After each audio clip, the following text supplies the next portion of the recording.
Welcome back to another episode of My Violent Tendencies.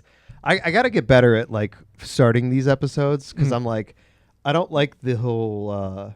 Maybe I should do it. Like you said, we were talking, and you're like the setup here is like a almost like a game show, not game show, but late night talk show kind of thing. So maybe I should do some sort of like, ladies and gentlemen, boys and girls kind of intro.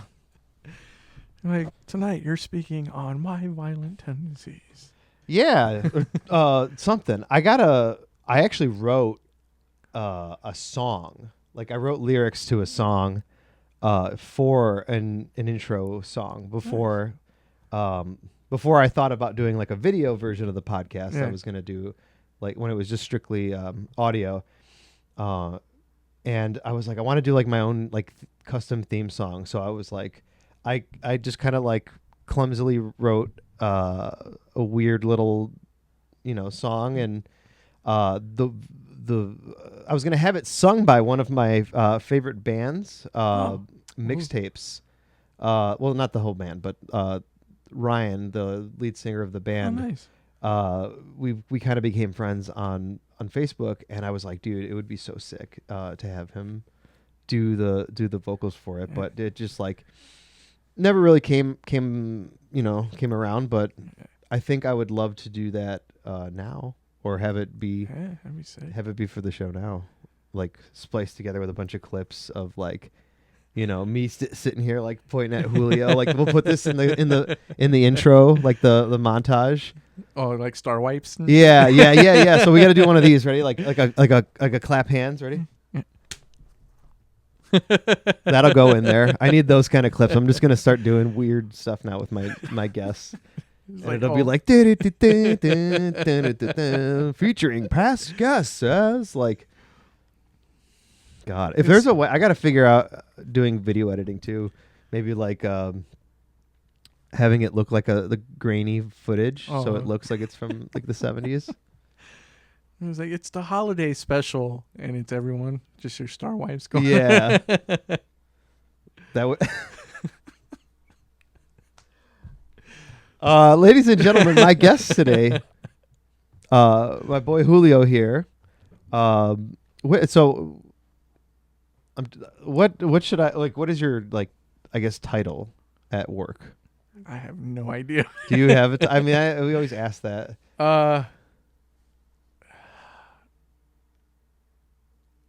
Wow. Because everyone does so much. Yeah, it's kind you of can't be like you're not in a category. Yeah. So, I would say assistant to operations manager with Frank. I help him out. Okay. Like, I make sure we get the shirts in, which I mess up quite a bit if you ask him. Well, if you ask him, we all mess up a lot of our jobs a lot. Design. I sometimes help with social media marketing. I help with back end stuff. Help wrestlers sign up for stores. Yeah. Help them with bulk orders. Sometimes I help Ryan with asking certain wrestlers to sign the 8x10s or brawler deals, and so it's not just like. Yeah, it's a whole like plethora of stuff that you do, like with the store, with the operations back in the back end, but also like with, getting people actually signed up and stuff, and then doing the physical work as well. You're one of the graphic designers at Pro Wrestling Tees, but also like doing freelance, no pun intended, work. But also you do freelance work for freelance. And you also run a comic book publishing company? Yeah. So Guerrilla Publishing. So that kind of just happened out of nowhere. You're a man that wears many hats, and I see these hats every day that you wear them. Oh yeah. Because I need a haircut. That's why. Me too. That's why I'm wearing a hat too. So do all that, and then sometimes when we have the comics if it's not Headlock and we have other people trying to do comics, like I help format that stuff for work, and that way they can be in crate and stuff too. And then, like you said, outside of it, it's the guerrilla stuff and doing stuff for this company called Freelance that I enjoy very much. Yeah. But yeah, the guerrilla stuff kind of just happened because we were tired of getting rejected. Because like anything, you gotta submit and You gotta hustle. Yeah, and then you have the people who tell you, "Oh, you're good enough to make it," or "You're not good enough to make it." And I was just tired of it, and it was like, "Oh, why?" Basically, I was being told that, "Hey, you're not good enough to draw Spider-Man."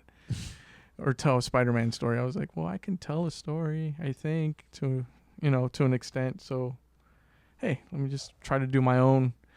And then there was two other guys that... Gosh, that sounds so familiar. And then there was two other guys I knew that we were all just kind of doing this at the same time. And we became really close and became like essentially like brothers. Like family started to know each other, and family events, and so it grew outside of that. And we're just like, screw it. Do you want to kind of do our own thing and see where it goes? And we started off with just our books, and now we worked with guys from. We had a writer who worked for Marvel in the '90s approach us and was like, "Hey, I want you guys to publish my book." Oh wow! Yeah. So, what book was that? Wolf Hunt. Wolf Hunt. Yeah. Okay. And it was written by, and so like comic books has their own awards too. They're the Eisner Awards. Mm-hmm. So this dude was up for an Eisner for like an independent comic book he did. And I don't remember the year, but it was like kind of cool. It was like, oh, here's this Eisner Award nominee coming up to us. Like, yeah. Hey, I like what you guys are doing. That's like legit cred. Yeah.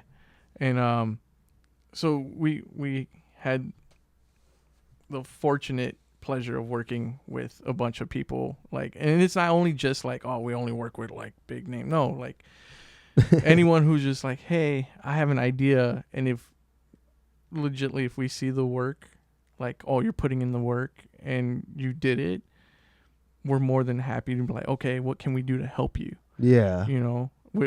Because no one knows everything. No one ever knows it. I mean, you just kind of hang out with the people who are like, oh, and just help, like, I know this much. That's all I know. And then go from there. That's how I feel with like wrestling knowledge. Get out of here. I'm always just like, I always feel like I'm like, I don't know anything until it's like, it comes out. You know what I mean? Like, oh, yeah. Like I feel like you'd be like, oh, what do you know about wrestling? And I just stare blankly into space. Cause I'm just like, that's a very broad question, but like, it'll be like something randomly get brought up, and I'll just be like, "Oh yeah," like it'll just like come out, and I'll be like, "Oh, I didn't even know that I knew that." Like, it's like hidden memory. And also, you're not being put on the spot. Probably it's probably more like a more natural conversation, probably. Yeah, probably. So we do that, and then that leads to other stuff like, So Ben Miller, he's one of the founders. Like, he went and worked with a few other comic books. Like, he did a story. Someone, I guess a writer couldn't make a deadline or was because of other obligations or something. And then they asked him to come on. And they were like, oh, we like your work that you did for so-and-so. So you never know what those doors open. Sure. Just like how I got to work for you, essentially. God. So we'll get to that actually, okay. but I do want to. So I remember. So did we first meet when we both were working here, or did we meet prior to that? I met you prior. I met you through Vinny when the store first opened, because I came that weekend. Okay. Yeah, and it was you, Castro, and Vinny were in the store. And he introduced me to you guys. And I think you were helping Lisa. You and Castro were helping Lisa with some stuff. And then... Okay. Yeah. And then I think I saw you somewhere. And then I didn't... we didn't actually Like officially meet? Yeah, until I I had my first interview at Pro Wrestling Tees. Oh wow. Because you're like, oh yeah, you're Vinny's friend. Oh yeah. Yeah, that sounds like me. Yeah, and I was like, yeah. He goes, oh yeah, and you told me your name and everything, and you're like, hey man, I hope you get the job. It'd be cool to have you here. Vinny talks nice, talks about you, because I guess he talked about me a lot. He probably did. He was like, yeah, this fucking idiot. But yeah, and then Castro, same thing. He was like, oh yeah, I remember you, this and that, and so that's, and then slowly, like, I think we would have lunch together on accident. Yeah. Or just like our lunch dates. Yeah, and then just from there you're my buddy now. We just kind of became friends. Yeah. Those are like the best too. Like it's always like it's always nice when you have like people that you work with that you like, because it's nothing worse. There's nothing worse than you go to a job that you hate, and then you hate the people there too, and it's just like, right. And not that I hate my job, but like, I love going to work, and I love going to work sometimes because the people there are awesome. Mm-hmm. But it's even better when the people that are awesome at work actually end up becoming like your friends in real life too. Yeah, because then it helps that conversation, or like later on, like, oh hey man, did you see that? Or like, I look forward to coming into work. Like if I see something, I get to talk like horror movies, like with you, Roan and Eastwood. So I can't wait to see them on Wednesday, and I can talk to them about this. So it makes it more like exciting and through the day. It definitely helps. Oh yeah. But I remember the Cryptic Closet like books. Yeah. So let's talk about those. Okay. I don't even remember. I remember the first one happening, but I don't remember I don't know if I contributed or not, but I think I did for the second and third one. Yeah. But talk about that. Talk about the. What do you? Yeah. What do you remember? I remember it being a headache. Because it was like a collaboration between a few of you guys, right? A few different artists and writers, kind of. Oh yeah. So it was a headache in a good way and a bad way. One is, as you may know, like managing a bunch of creatives and trying to figure things out and navigate and stuff, which pro and con, like I got to learn from that experience, and like how to manage like talent. Yeah. And different personalities and stuff like that, and deadlines. And we had a situation where like the printer told us they were going to have it on this day. And then this is the same time that Vinny was going to do the first horror house pop-up that we were just talking about. Yeah. So we were trying, essentially part of it was to celebrate the release of that comic, because essentially it's like the baby of Cryptic Closet, Vinny and Moses, and Gorilla, myself, Adam, and Miller. And it was just Vinny and I just being high at his house, watching movie. I think we were watching like Creepshow or something. And he brought up like the comics. It was like, oh, you remember the ODC comics, like Tales from the Vault and all that? I was like, yeah. He goes, man, no one makes them, and I miss reading them. And then all of a sudden he was just like, we should do that. Yeah. And I was like, well, I know people, and we kind of know people together. And he goes, yeah, let's make it a joint venture. And then at the same time, I think Vinny was working with Killer Cross or Carrion Cross. Yeah. And he was like doing all his designs, man, and this and that. And so he pitched it to him. He was like, hey, we're doing this book. Would you like to do a forward? And that dude, knocked it out of the park as usual, did like a video for us and everything. He was super cool. He was at the pop-up event? To promote the comic and himself, and that was pretty cool, man. And so we did that, and it received a good response. Like, people liked it. And so right away we went into the second one, and you gotta go bigger. So we did more stories. We added more people we wanted to work with and stuff. And the cool thing is like, it's not just like people that I know. It was like people Vinny knows too, who've done stuff, like Josh Hall. The dude did a movie with J.K., a guy who was J. Jonah Jameson. Oh, J.K. Simmons? Yeah, there you go. In that movie Glorious, about the glory hole. It's like a H.P. Lovecraft thing. The guy did the screenplay for that, and he was on our comic just because he was friends with Vinny. That's so random. Yeah, and then so we got like people from both worlds, like legit horror and legit comics, like working together and stuff. And so we did the second one, and that was bigger, more stories and everything. And then Vinny was like, "Oh, what do we got?" Because we wanted to do a gimmick for everyone. Stay like with the horror tropes. Like every horror movie, every sequel has like a gimmick or something with it. So we're like, let's do 3D. And oh yeah, I like the 3D one was sick. Thank you, man. That was awesome doing that one, and just learn, like, we got to learn how to make 3D comics, stuff. And then in Proxy we learned how to make like 3D T-shirts. Because for one of the crates, we did a Danhausen 3D, and that was just all of us, everyone who was behind the production of the 3D, working together to make that shirt. And we're like, that's awesome. And from my knowledge, that was a hit. Yeah, I could imagine. And so we did that one, and Danhausen did the forward for that, and typical Danhausen, like, 3D housing and stuff like that.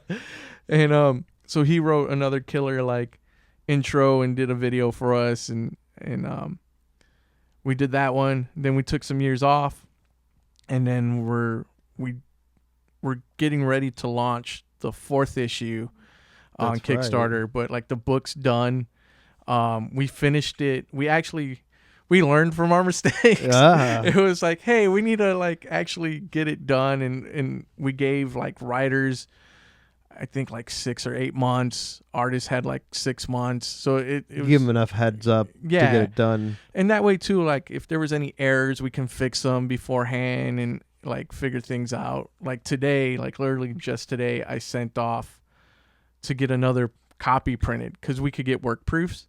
Okay. So I send it in to make sure it looks right and stuff like that.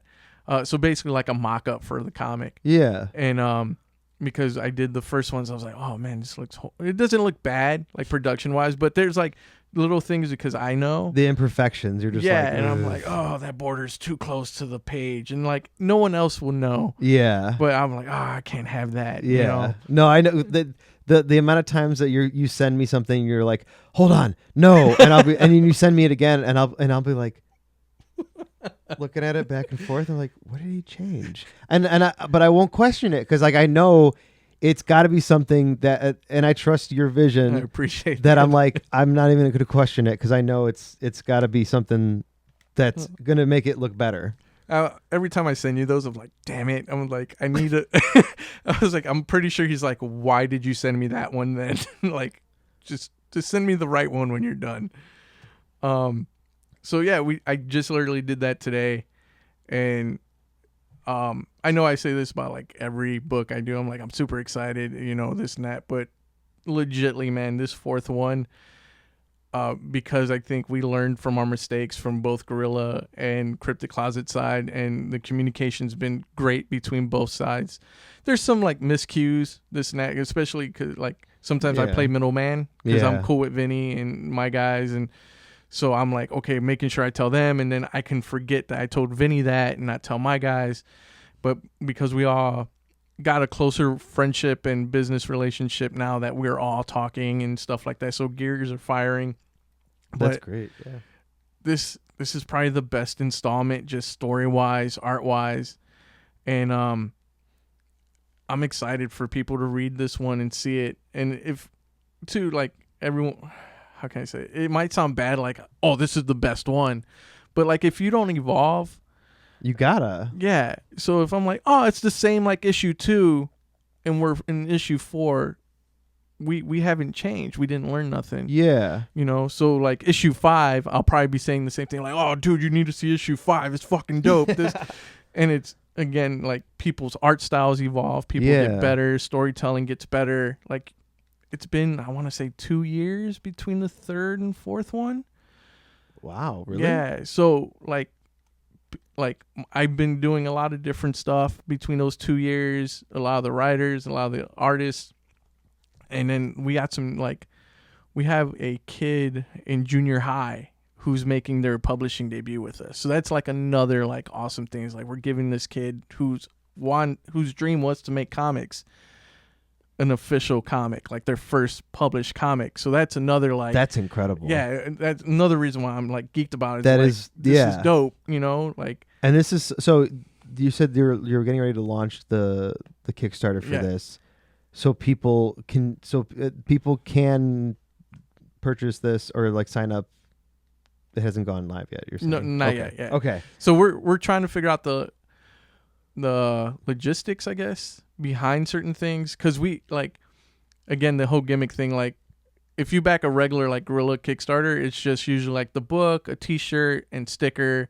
So Yeah, I remember you guys did like tiers. Yeah, but for Cryptic Closet, man, we go all out, and that's Vinny and Vinny and Moses and their brains and their stuff for merch, and because like we see his merch and the stuff that he does for his events. It's and incredible. Like, yeah, so he very much prides himself on that Kickstarter because of what the stuff we can give extra with the comic. I think we did like pint glasses one year, and for issue 2 or 3 we did like the teddy bear. Yeah. I got the pint glasses. Oh yeah, and that's all Vinny, man. And I mean, those pint glasses are pretty dope. They're too. nice. I use them all the time still.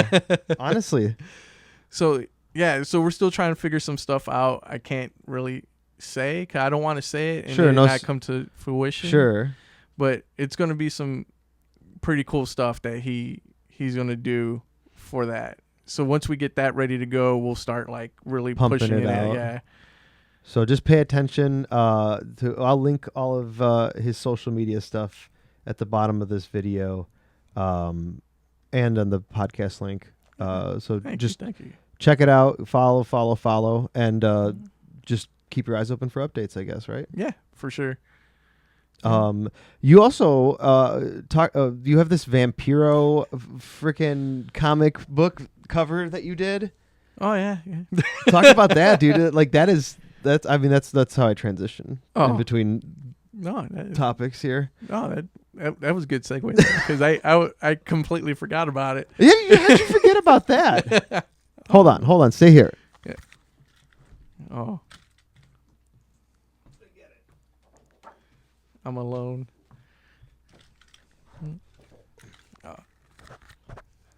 This man brought this in today. I don't know if it's going to show up on, but it is. What did you say this is? This is the. So it's a print of the original pencils for the cover. So what I did for the cover was I got this printed on like a thicker like coaster type paper where it soaks up the ink, so I can hand ink it. So it'll be the absolute blacks. Oh. And so I got 3 done, just in case if I fuck up. Sure. I have another one. Backups. Yeah.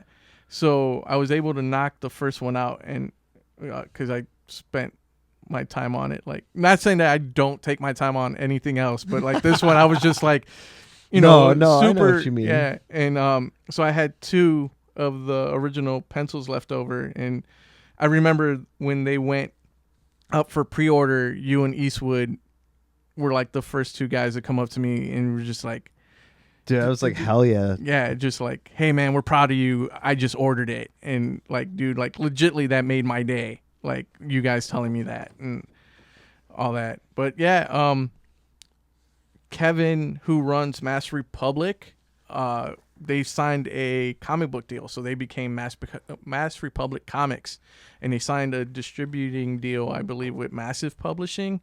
And Massive Publishing's doing like American Psycho comics, Assassin's Creed comics, Popeye, and they have some original IPs too.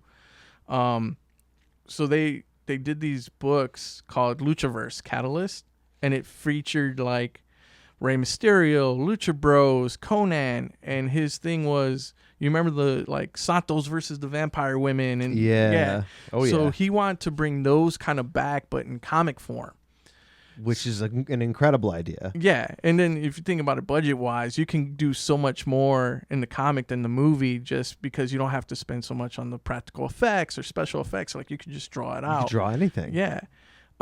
So they launched those, and the first one they did as a spinoff was Vampiro and the Vampiro Rockabilly Apocalypse, and it's a hell of a title. Yeah. and Michael Kingston, who does the Headlock comics, is the writer on it. Oh, and cool. apparently, like, him and Kevin have been talking for years, and Kevin was just like, "Hey, if Vampiro comic, would you be down?" And I'm this is all not like legitly the conversation. I'm like paraphrasing, because I've been listening to a lot of Michael's podcasts, so I'm like learning. That way, if, like, for example, now I wouldn't be able to tell you this if I didn't listen to his interviews. That he was like, yeah, and then they wrote the story, and Vampiro dug it, and apparently it's supposed to be based off an action figure that was never made of Vampiro, and like it was supposed to be based on him being like this rock star type deal, and he just went with it, and they're saying it's like Evil Dead meets Cannonball Run. Okay. Yeah, and I got to read the first issue. They should just make that into a movie. It sounds pretty good. Yeah, like the second issue, he's fighting biker nuns. Like, they released the covers for that one. I was like, that's pretty dope. Like, I can't wait for that to come out. Oh, man. And so Kevin, like, one day I just woke up, and I had done some stuff for Mass Republic before, like some t-shirt designs. And I remember Kevin like, hey, man, like, thinking about comics, and I know you do comics and stuff like that. You know, let's keep dialogue open. I'm like, yeah, hell yeah. Let's, you know, if it ever happens, it happens. Cool. If not, like, I'll still work with him for t-shirt designs and stuff. And then one morning in June, I just wake up to an email, and it was just like, hey, man, remember that conversation about comics? Well, do you want to draw Vampiro's issue 1 cover? And like, I thought I was dreaming. You know, like, groggy, waking up, looking at emails, which you shouldn't be doing. Yeah, I do that every morning. I'm like, with my good eye. Eyes crossing and shit. Yeah. And so I took a little bit, and I was just like, okay, cool, let's do this. And he was like, I was like, how long do I got? He was like, you got 2 weeks. I was like, great. Say less. And he was like, yeah, you got 2 weeks, man. Here's the comic. So they sent me the comic, and it was 100% done, ready to go. And I dug it, and right away I just went to work, sent it to Kevin, and he sent it to Michael Kingston. And next thing I know, they were like, congrats, man, you're cover B.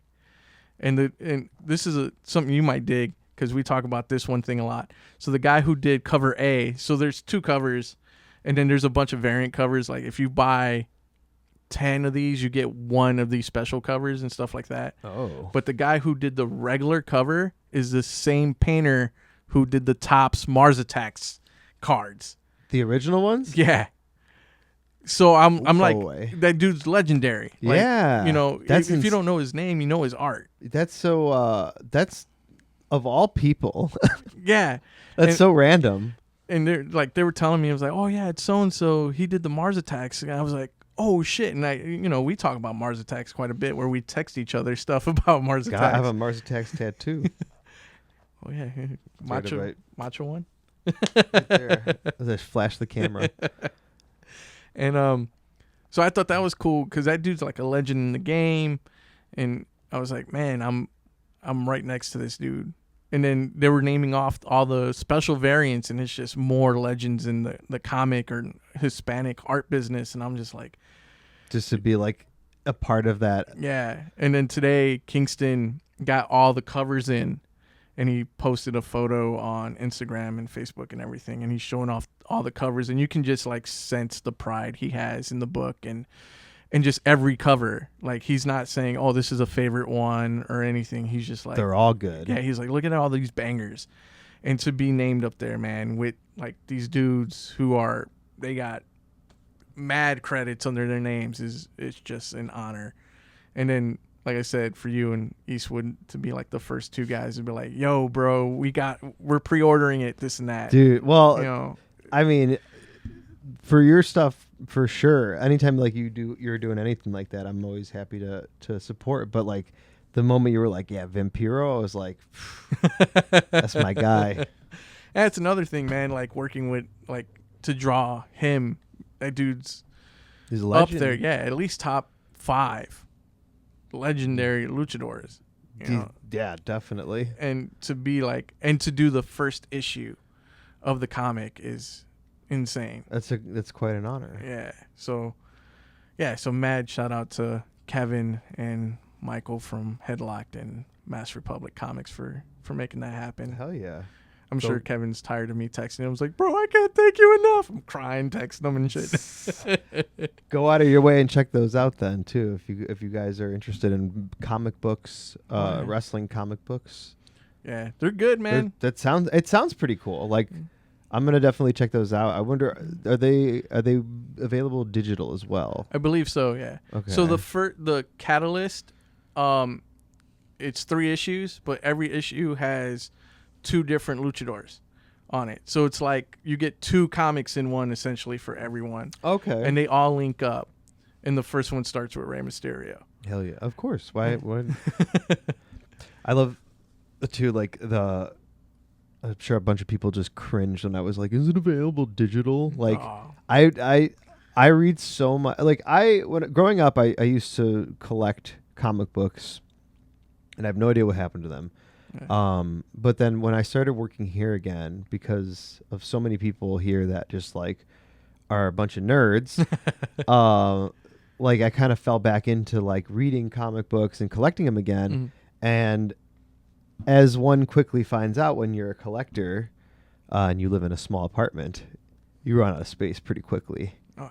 So when I got an iPad, I discovered the Comixology app and all that stuff. And so now damn near everything, like I'll go out of my way to buy like physical copies of stuff that I actually like. Like I want to get physical copies of all the Something is Killing the Children books. Oh, yeah, that's a great book. I want that forever. Like I want that, like it's so good. But like, yeah, so I just do so much of my reading digital, like and I just blow through books that way, like fast. I do both. I like both. Cause like I don't want to haul like a stack of single issues anywhere. Yeah. You know? That is true too. So. And I'm impatient. I'm impatient. Like if I start reading something, like there was some stuff that I was reading and I was reading it as it was coming out, and I'm just like, that was like fine because it was like a nice little like I would forget that I had it, and then I would like open up my thing and it'd be like ding, like, oh, you have a new issue, and I'm like, oh, cool. Hell yeah, like I would it'd be like a little treat once in a while, but nice. Yeah, I don't know. Like, like some stuff though. Like, I would just like I read through the entirety of like the Invincible comics in like a couple weeks. Like, I read through it really fast. Like, it was really good. I started the Walking Dead graphic novel, and I haven't finished it yet. But I got pretty far. I got as far as I could until I had to start actually purchasing. Like the full things, because like when you have a membership with Comixology at the time, at least, that you could read like, you know, up to a certain amount of volumes for free, but then after that you had to start paying for them, and I was like, these are like $25 each or something like that. I'm like, shit. Well, you get like it's the collected, right? Yeah, it's like it's like a whole collection of them, but nice. When do you remember what the first thing we did together as far as like for freelance, or was it something with us? Like, did you do a Matt Nix design first, or was it freelance first? I did. Okay, I don't remember which one came first, but I did a Matt Nix design based off Phantom. So it's like you with the freelance ring. It's like a comic book. Oh yeah, that was the first one. That was the first one. And then the first freelance poster I did was the one based off of Goosebumps, the mask. Like we did the skull as the mask. Yeah, and it was all digitally painted and everything. Yeah. Yeah, we were just talking about that recently because I think this year's Halloween show we were gonna do something Goosebumps related. Oh right. But. But we decided against it. I was like, we already did Goosebumps. It's okay. But then I remember you did the Send in the Clowns poster, which was like the Joker one with Robert Anthony and Frank on there with Kylie. Yeah. And then it's just been like literally like every Emporium design that you've done has been like incredible. Like we just constantly get like people like saying like that those are like some of the best flyers that we have, and they're like, I feel like they're fun, and they're like they stand out, and it kind of like makes those Emporium shows a little bit more special. Yeah. Well, I remember you coming up to me and was like, "Hey, not knocking any companies or anything like that, but a lot of the posters are similar." Yeah. Yeah, like template style. Yeah. You know, like there's a default template for wrestling posters. It definitely was happening. Yeah. In especially in our area for a while. Yeah. And I remember you're like, "I want to do something different." And you're like, "Draw something." I was like, "Okay." Not exactly that way. I come over and I crack the whip, damn it. He's like, "Draw this now." I was like, "Okay, I'm sorry." But you were tossing out ideas, and I just know, like, from there, you and I were like, Paul was actually talking to me about Roan. It was Roan. And I was like, yeah, I love when working for freelance. I was like, because I get to actually talk to you and bounce ideas off each other, and like, you know, be creative. Yeah. And there's a lot of the similar interests too. Like, so like the Streets of Rage one that we did, you're like, oh yeah, you know Streets of Rage. I'm like, yeah, this and that. Well, we're thinking about this, and maybe put here, and like, and then I could just walk over to you like, hey man, this is a sketch so far, and you know, you always catch me off guard too, because I'd have my headphones in, I'd turn around and be like, and you'd be like, what? Like, I'm sorry. Yeah, I'm just jumpy. That's just me. And so like, we're able to do all that stuff, and like I do like legitly look forward to all those, and it's been you guys helped me evolve everyone. Okay, like I think the second one or third one was like based off a Silver Surfer comic, and it was Ethan as Thanos in the background, and Kylie's like on a flying smiley face trying like to kick him in the nose or something. Yeah, I forgot about that one. That one was really good. Thanks, man.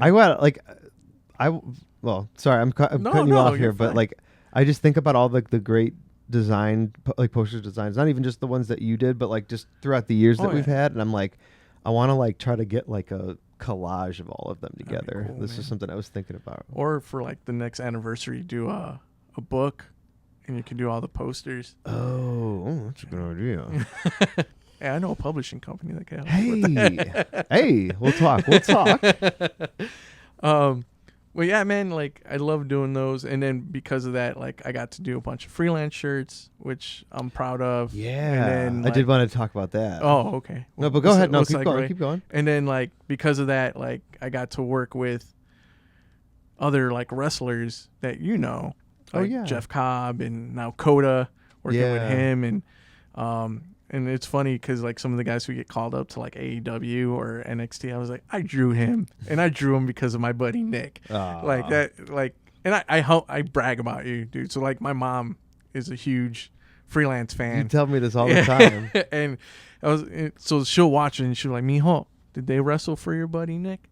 Hey, Mijo, they wrestle for him, right? I was like, yeah. And then when Ali, she found out about Ali being like with you. Oh boy. And dude, she like flipped her shit, and because of that, like having that friendship with you and being able to be like, hey, yeah, I know Nick. Oh yeah, this and that, and being able to work with Ali for a C2E2 exclusive, and that led to like another shirt and stuff, and doing one for Craig Mitchell, and so like that, I'm forever grateful, and it's awesome that it gets around. That's so deal. And Trevor, I can't forget about Trevor. Yeah, working with Trevor. Forget about him. His shirts are okay. I like them. They're fine. It's so funny that you say that, because like I didn't even realize it was that many people that like that you've kind of like got, not that I like connected you with or whatever, but like I was just talking about that with Jacob today, and we were saying how like both of us love seeing like oh, we have like somebody that we know that's doing something successful, somebody else that we know is doing something successful, and we're like, I feel like these people could like do something together. And like I was like, I don't know what it is, I don't know how you would describe it, but like the feeling of being like bringing it together and just like standing back and watching it like flourish. Yeah. I'm that's my kink. No, but I'm like, I love that. Like, and it's not even like I don't want anything like out of it. I don't care about like notoriety or like, or anything. It's just like to be able to be like in the instance, like for you, like I'm just like, oh, like I can help you out, help them out. Boom. Yeah. Like I don't even think about it. Like it's just second nature. And to hear you say that, like it means a lot to you is kind of awesome. And it's like, I guess I kind of just don't think about it sometimes, like how much I help people. No, but like,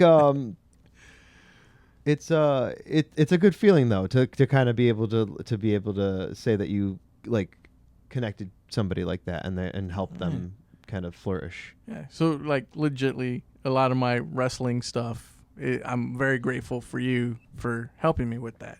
And I know you're not going to accept it because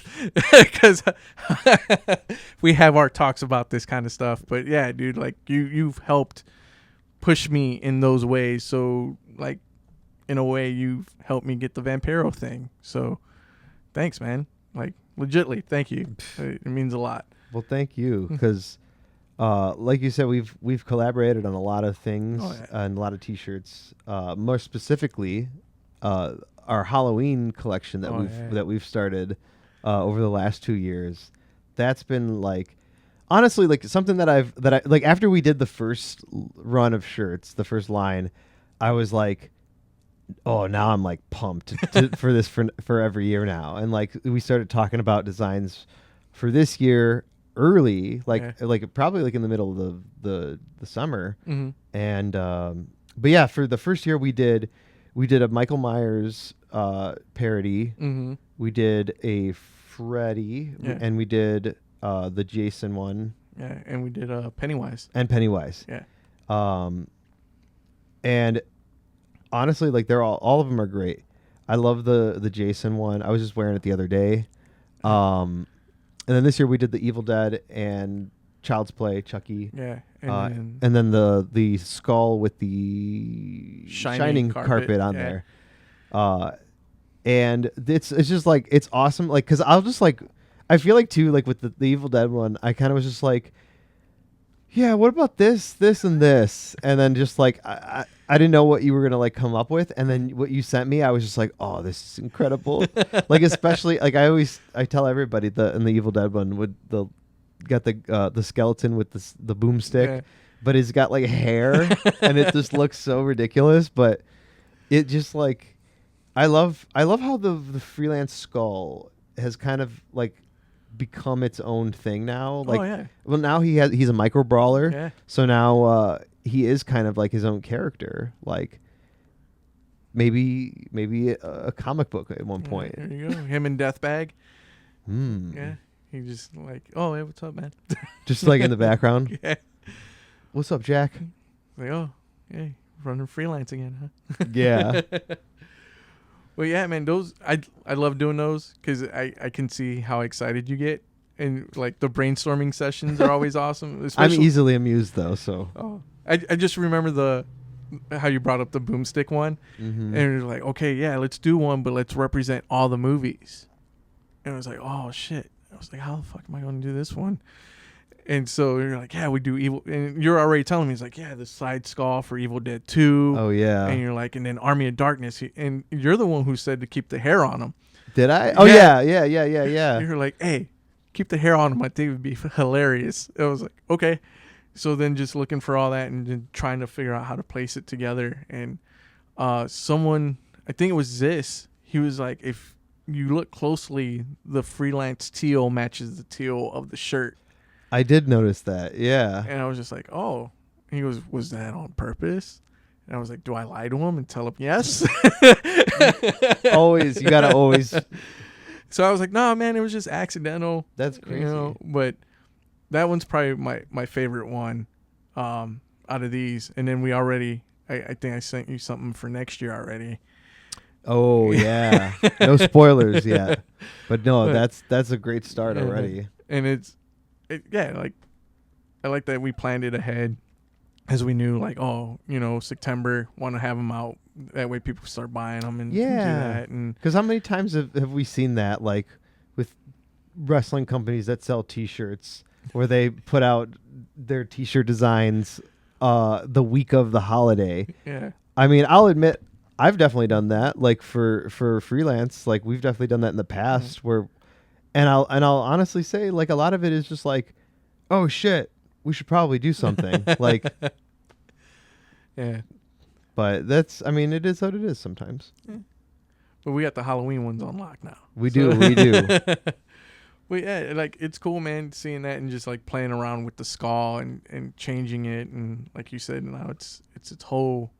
It has its own like lore. Yeah, and that's really cool. Like adding different angles to them, like the 10-year anniversary logo. It's like, okay, I don't want to mimic the exact same thing, but I want them a little head down and playing, like, thank you for giving me freedom to play with your logo, which is like unheard of any company. It's like, no, you abide by the Bible. No, but well, our logo, I think it was clip art anyway. Oh, I think it was a clip art skull. Oh, shh! You didn't hear that from me. But playing with that, man, and then like, because we talk horror a lot, so being able to like bounce ideas for that stuff and go from there, because we originally didn't have though. I know Evil Dead was one we talked about, and then I think another one was, but that might save until next year, so I won't say anything. Yeah. But there was a few that were like, oh yeah, let's do this, and then we're like, oh well, let's not saturate it. Let's keep it special. Because we did 4 the first year, and I think that was too much. Yeah, we wilded out. Because we sold a bunch of them, like when we printed them out for the shows. Yeah. But there was definitely like leftover, so I was like, oh, like I think if I would have just had like a smaller amount, but also less options, it would have probably sold a bit better. But we'll see how these go. Yeah, no, I'm excited. I have a couple ideas for like hats and stuff that we might be knocking out soon too. Nice. So be on the lookout for some merch at your local freelance merch tables and online. I don't know. I like doing stuff too where like I'm like, these are only available at shows. Yeah. Because then it kind of like makes it more special to be hey, I got this at the show, like, or it entices you to actually go to a show and pay money to come see one. Like you guys did that one hat, the special hat I like with the Chicago flag and everything. I think that was a show exclusive. Yeah, we only made like, and the reason because so we made like 20 of those, and it was the front logo on the front. On the side it had the Chicago flag. On the other side it said EST 14, for the year that freelance started. And I was gonna do a bunch of those with that. And because I had asked Ryan, I'm like, hey, how much is it per hat? And he told me, and I'm like, okay, cool. And I didn't even think about it when I told Hector. I'm like, yeah, this is what I want for the hat, and he just did it. And then Ryan saw them, and he was like, oh no, that's this per print. So it's like 1, 2, 3. So that's 3 prints on the hat. And I'm like, oh, that makes sense. I didn't think about that. So we only made 25 of those, so those became once in a lifetime exclusives, and then the rest of them just have the logo on the front. Nice. But those ones are pretty cool. Yeah, I think like them a lot. If anybody got one of those, we're probably not going to make any more. So, but we'll have more hats, more snapbacks. I remember I gotta get you settled, squared up with Dunn. Yes, please. I'm trying to think of what else we were going to talk about. I had something else. You were involved in wrestling. Oh shit, you're going to bring that up? Yeah, I am. So what year was this? If you can remember, roughly.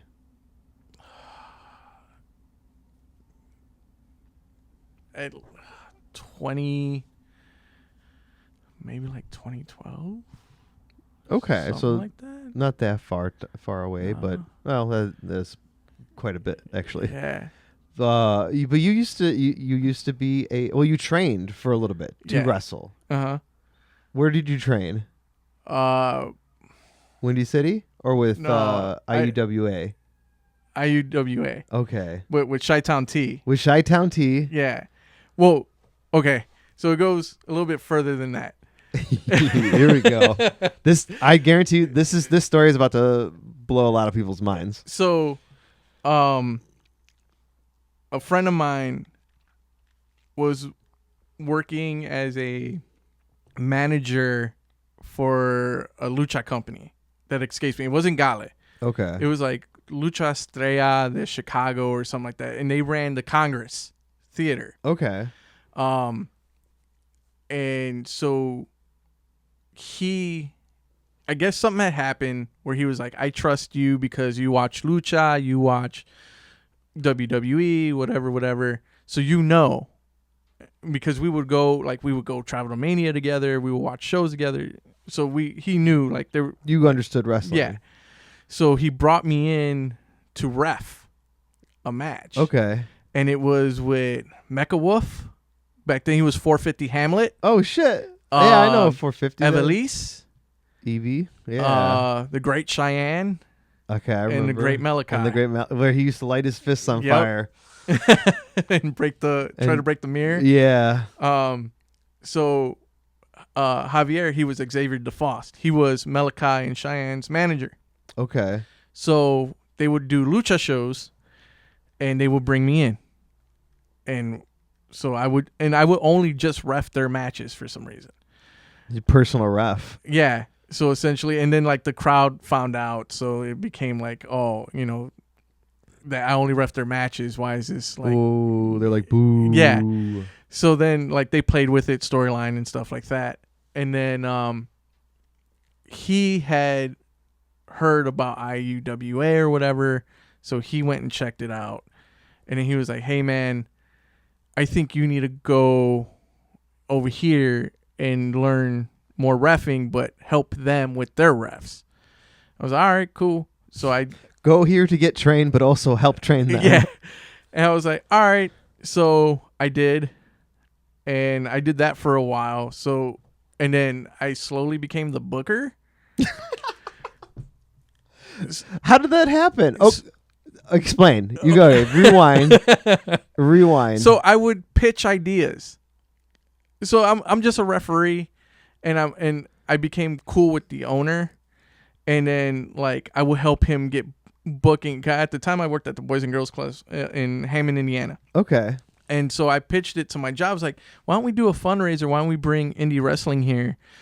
Have a pre-show for the kids. That way the kids can have something to do. Like these, some kids aren't fortunate to go to live wrestling. Yeah. And they like it. Why not bring it here? For them, like an incentive. Like, hey, you guys were good this quarter. We're going to bring wrestling or, and stuff like that. And then we made it a fundraiser to bring funds into the club because it's not for profit. You got to figure out how to bring money in there somehow. Yeah. So we did that. So I started helping. It was like, hey, come in and do that. And so I was like the mediator or whatever between that relationship. And so I guess he was like, oh, you're bringing me money. I'll listen to you a little bit more. Like, you got my ear. Yeah. Well, I guess that's kind of how it works in the world, right? And so I was pitching ideas and I saw like some of the guys they had and some of the talent they had. And I was like, oh, like, why don't we put this guy and this guy together or like have them wrestle? That might be a good match and stuff. And he was like, oh, okay. And then like I ended up booking Amazing Red.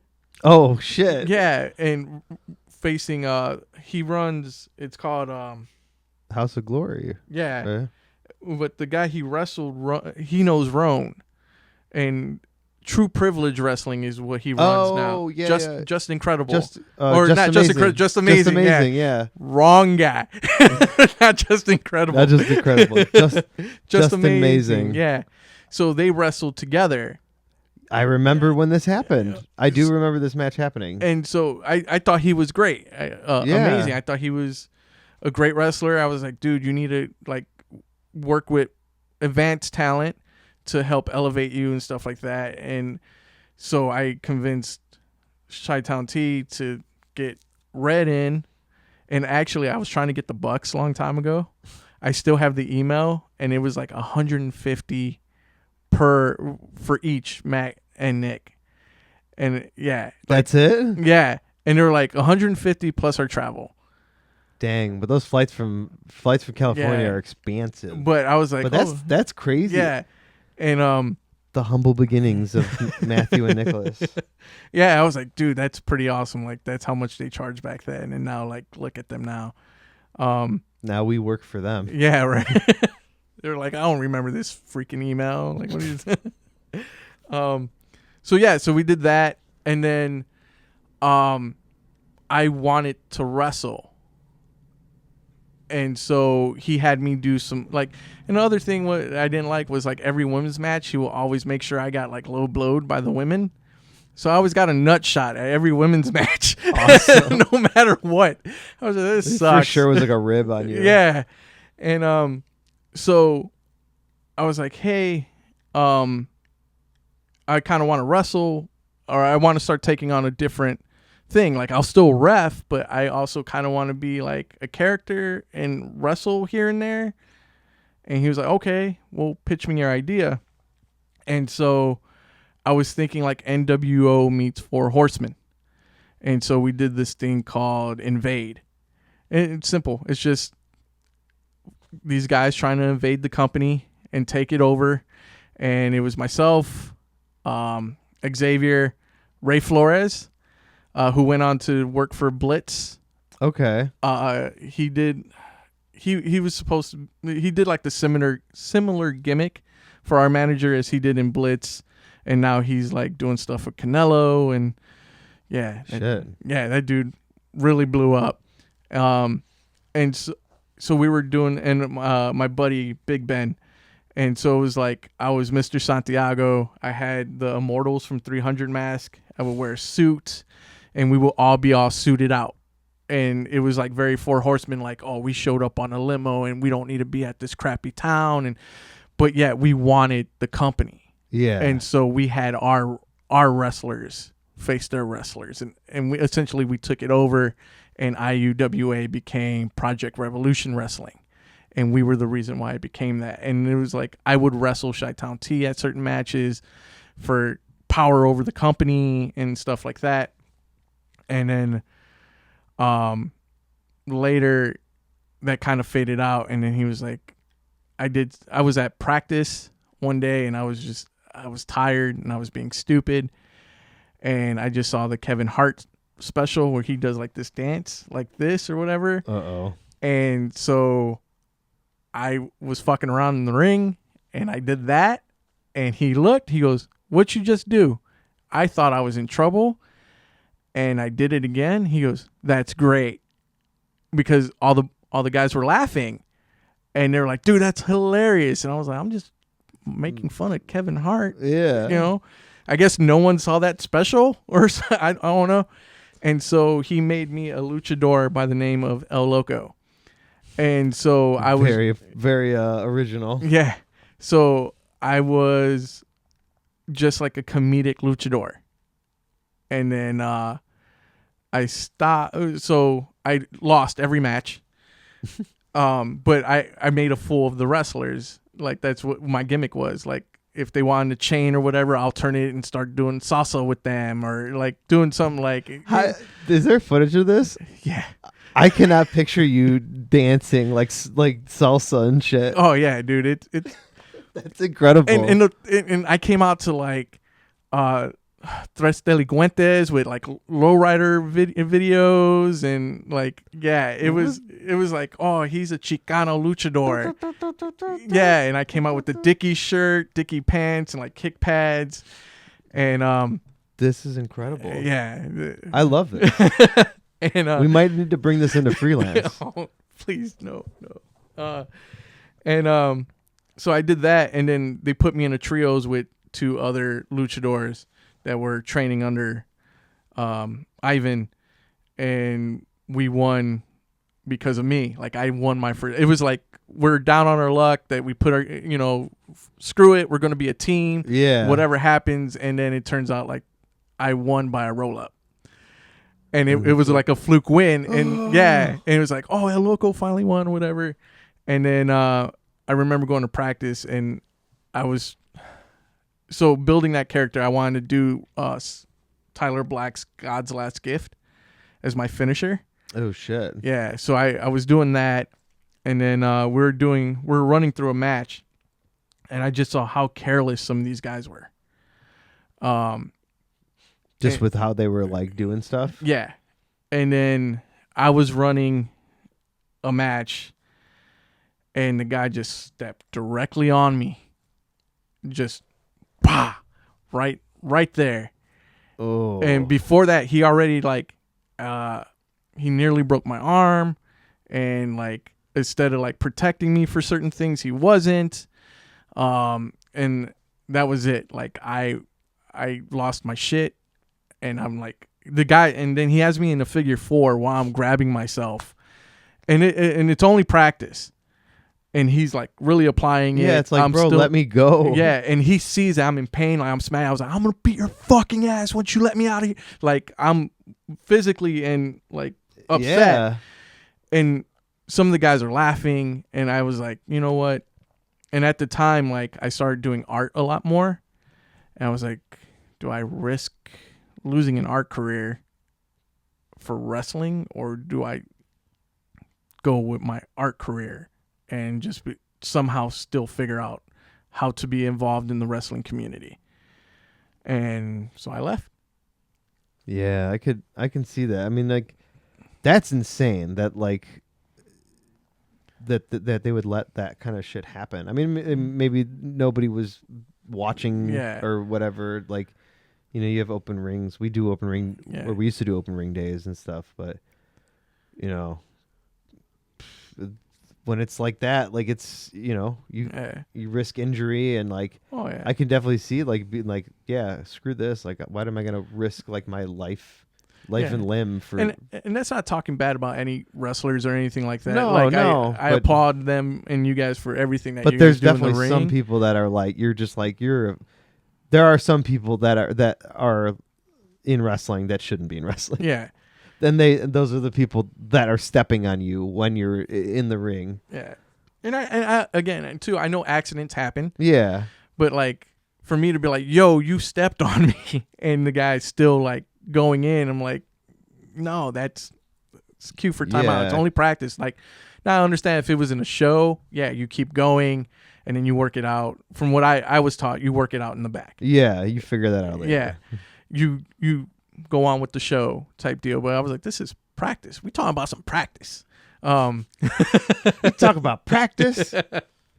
And I was like, why are we doing this? And just like seeing like there was no progression on certain things, and I was just like, I don't want to be stuck here. Yeah. You know, and that like some of those guys went on to do other stuff. Like I said, Just Amazing went on to do True Privilege. Mm-hmm. I think another guy, Chris Classic, went on to do C3 wrestling. That's his thing. And then I'm seeing some guys like work with ARW back home and CSW. I'm seeing a lot of those guys that I worked with or trained with doing these shows. They're starting to work their way back and up. I'm like, dude, that's fucking awesome. Like, it's cool to see them like rise up and hold titles or be main eventers now when they couldn't do that. You know, and when they were starting out. And they were like so hard on their craft that they're like, I'm gonna continue and pursue this, and now look where they're at. You know. So, yeah, that's awesome. Yeah. So, but yeah, that's my short wrestling career. Crazy. That's crazy because I didn't even know.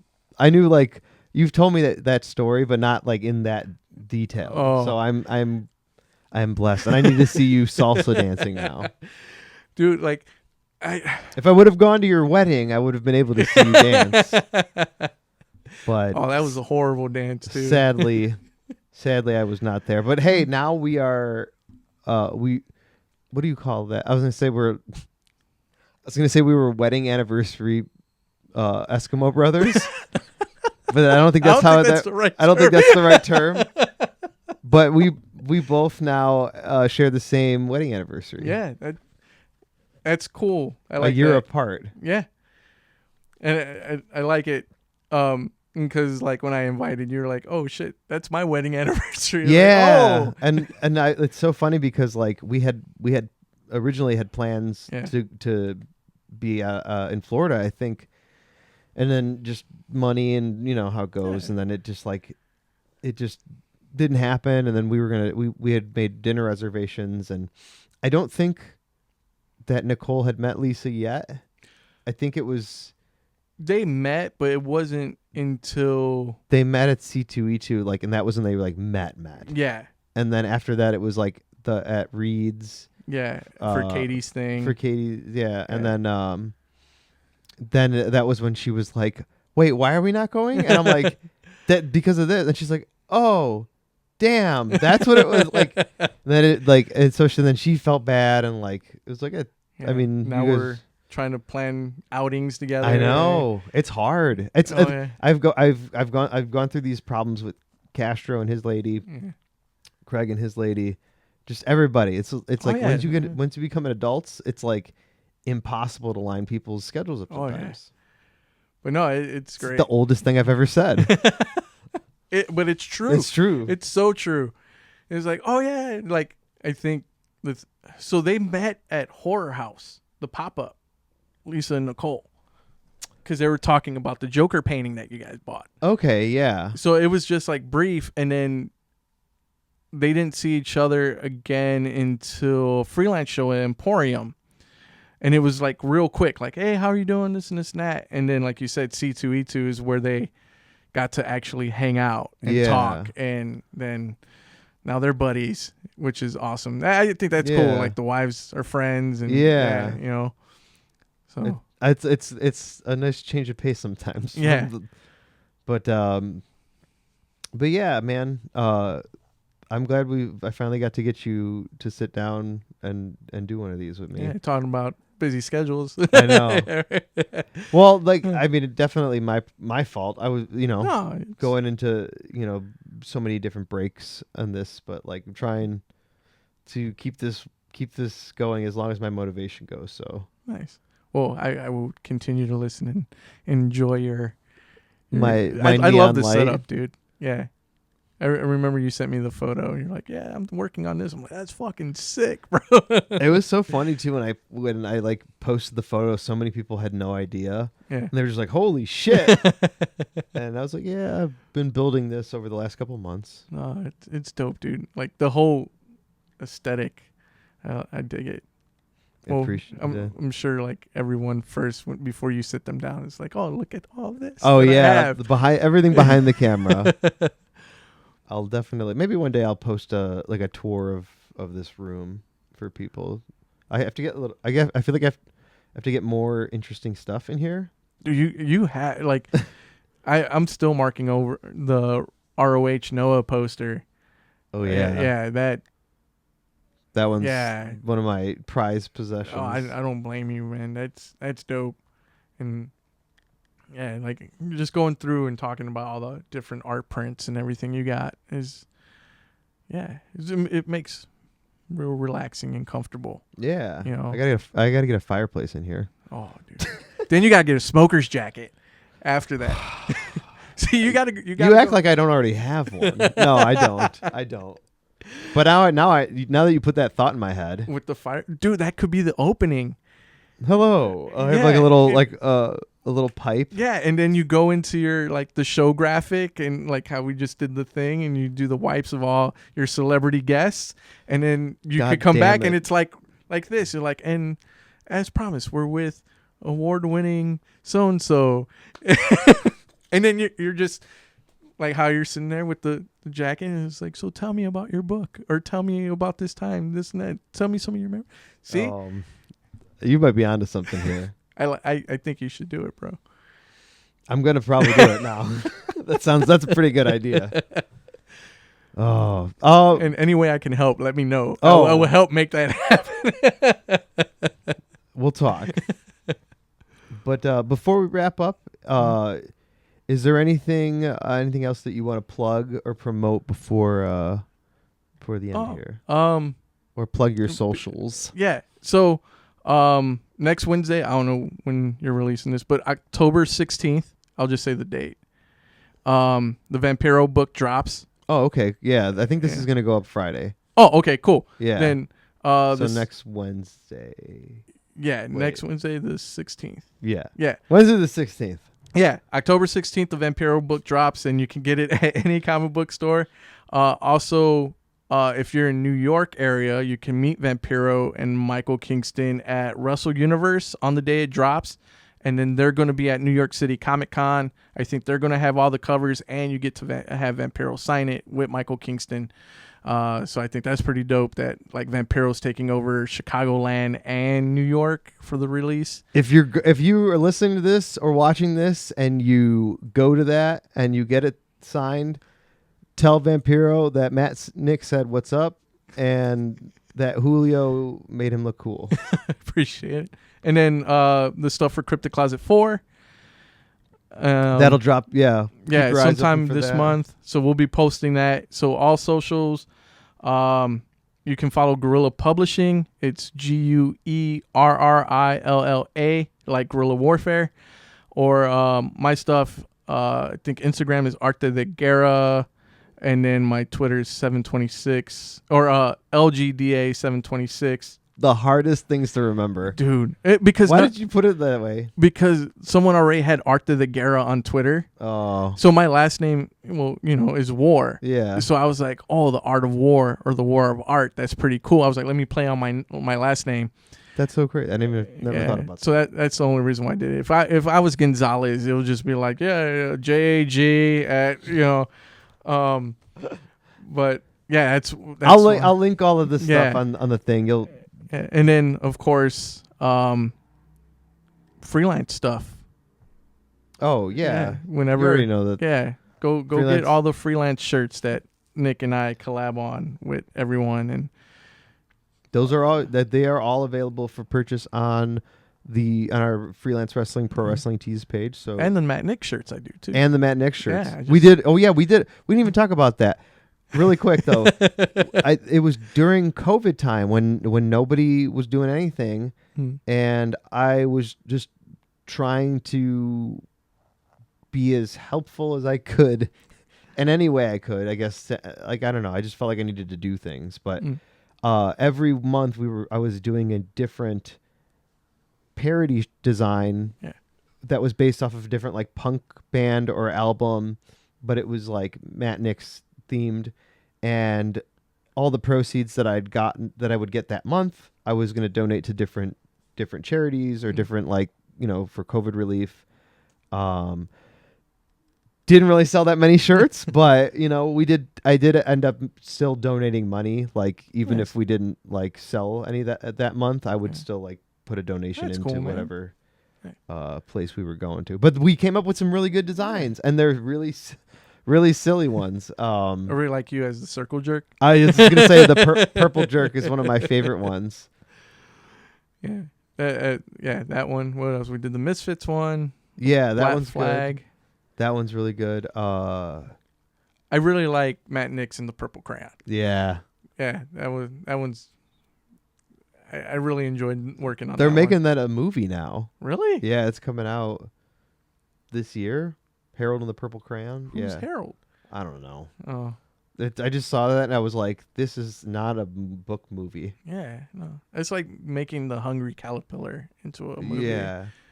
The only way you do that is if it's a horror movie.